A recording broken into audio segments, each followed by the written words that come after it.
नमस्कार। ये रामायण कथा पूरी तरह से श्रीमद् वाल्मीकि रामायण के ऊपर आधारित है। यदि आप इसका निरंतर श्रवण करते रहना चाहते हैं तो इस चैनल को सब्सक्राइब जरूर कर लें और आगे आने वाली सभी पॉडकास्ट के नोटिफिकेशन के लिए बेल आइकन को भी ज़रूर से प्रेस कर दें। अब हम सुनेंगे 59वां सर्ग सुमंत्र द्वारा श्री राम के शोक से जड़ चेतन एवं अयोध्यापुरी की दुरावस्था का वर्णन तथा राजा दशरथ का विलाप। सुमंत्र ने कहा, जब श्री रामचंद्र जीवन की ओर प्रस्थित हुए तब मैंने उन दोनों राजकुमारों को हाथ जोड़कर प्रणाम किया और उनके वियोग के दुख को हृदय में धारण करके रथ पर आरूढ़ उधर से लौटते समय मेरे घोड़े नेत्रों से गरम गरम आंसू बहाने लगे। रास्ता चलने में उनका मन नहीं लगता था। मैं गुह के साथ कई दिनों तक वहां इस आशा से ठहरा रहा कि संभव है श्री राम फिर मुझे बुला लें। महाराज, आपके राज्य में वृक्ष भी इस महान संकट से कृशकाय हो गए हैं। फूल, अंकुर और कलियों सहित मुरझा गए हैं। नदियों, छोटे जलाशयों तथा बड़े सरोवरों के जल गर्म हो गए हैं। वनों और उपवनों के पत्ते सूख गए हैं। वन के जीव जंतु आहार के लिए भी कहीं नहीं जाते। अजगर आदि सर्प भी जहाँ के तहाँ पड़े हैं, आगे नहीं बढ़ते हैं। श्री राम के शोक से पीड़ित हुआ वो सारा वन निरवसा हो गया है। नदियों के जल मलिन हो गए हैं। उनमें फैले हुए कमलों के पत्ते गल गए हैं। सरोवरों के कमल भी सूख गए हैं। उनमें रहने वाले मत्स्य और पक्षी भी नष्ट प्राय हो गए हैं। जल में उत्पन्न होने वाले पुष्प तथा स्थल से उत्पन्न होने वाले फूल भी बहुत थोड़ी सुगंध से युक्त होने के कारण अधिक शोभा नहीं दे पाते तथा फल भी पूर्ववत नहीं दृष्टिगोचर होते हैं। अयोध्या के उद्यान भी सूने हो गए हैं। उनमें रहने वाले पक्षी भी कहीं छिप गए हैं। यहाँ के बगीचे भी मुझे पहले की भांति मनोहर नहीं दिखाई देते हैं। अयोध्या में प्रवेश करते समय मुझसे किसी ने प्रसन्न होकर बात नहीं की। श्री राम को न देखकर लोग बारंबार लंबी सांसें खींचने लगे। सड़क पर आए हुए सब लोग राजा का रथ श्री राम के बिना ही यहाँ लौट आया है, यह देखकर दूर से ही आंसू बहाने लगे थे। शत्रुओं, मित्रों तथा उदासीन मनुष्यों को भी मैंने समान रूप से दुखी देखा है। किसी के शोक में मुझे कोई अंतर नहीं दिखाई दिया। अयोध्या के मनुष्यों का हर्ष छीन गया है। वहाँ के घोड़े और हाथी भी बहुत दुखी हैं। सारी पूरी आर्तनाद से मलिन दिखाई देती है।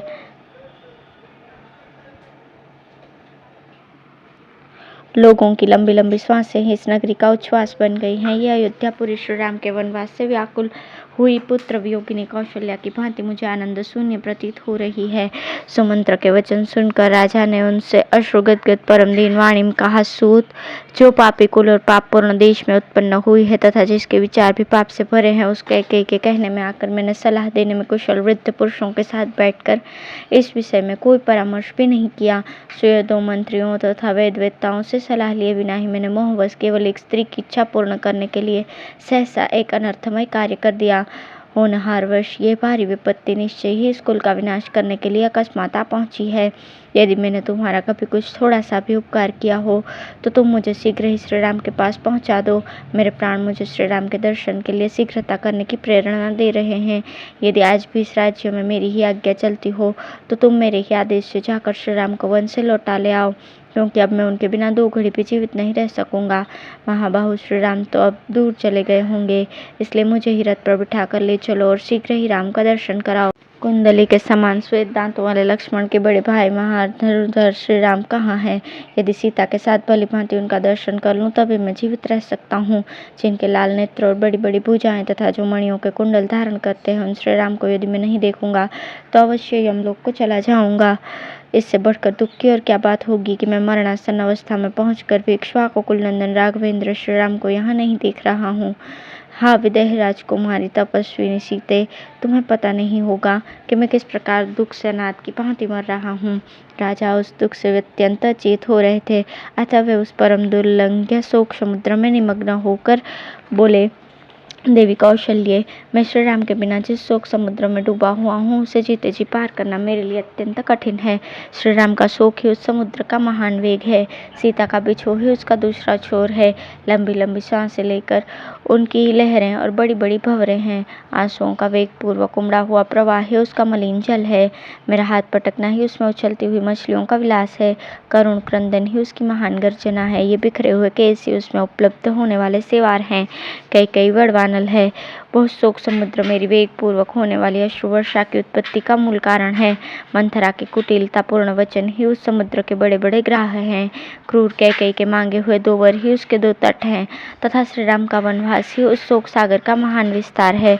मैं लक्ष्मण सहित श्री राम को दिखना चाहता हूँ। परंतु इस समय उन्हें यहाँ नहीं देख पाता। यह मेरे बहुत बड़े पाप का फल है।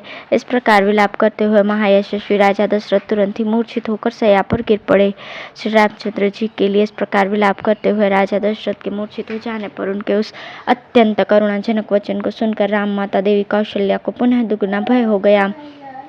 कौशल्या का विलाप और सारथी सुमंत्र का उन्हें समझाना, तदंतर जैसे उनमें भूत का आवेश हो गया हो, इस प्रकार कौशल्या देवी बारंबार कांपने लगी और अचेत सी होकर पृथ्वी पर गिर पड़ी। उसी अवस्था में उन्होंने सारथी से कहा, सुमंत्र, जहाँ श्री राम है वहाँ सीता लक्ष्मण है, वहीं मुझे भी पहुंचा दो। मैं उनके बिना अब एक क्षण भी जीवित नहीं रह सकती। जल्दी रथ लौटाओ और मुझे भी दंडकारण्य में ले चलो। यदि मैं उनके पास न जा सकी तो यमलोक की यात्रा करूंगी। देवी कौशल्या की बात सुनकर साथ सुमंत्र ने हाथ छोड़कर उन्हें समझाते हुए आंसुओं के वेग से अवरुद्ध हुई गदगद वाणी में कहा, महारानी, ये शोक, मोह और दुख जनित व्याकुलता छोड़िए। श्री रामचंद्र जी इस समय सारा संताप भूलकर वन में निवास करते हैं।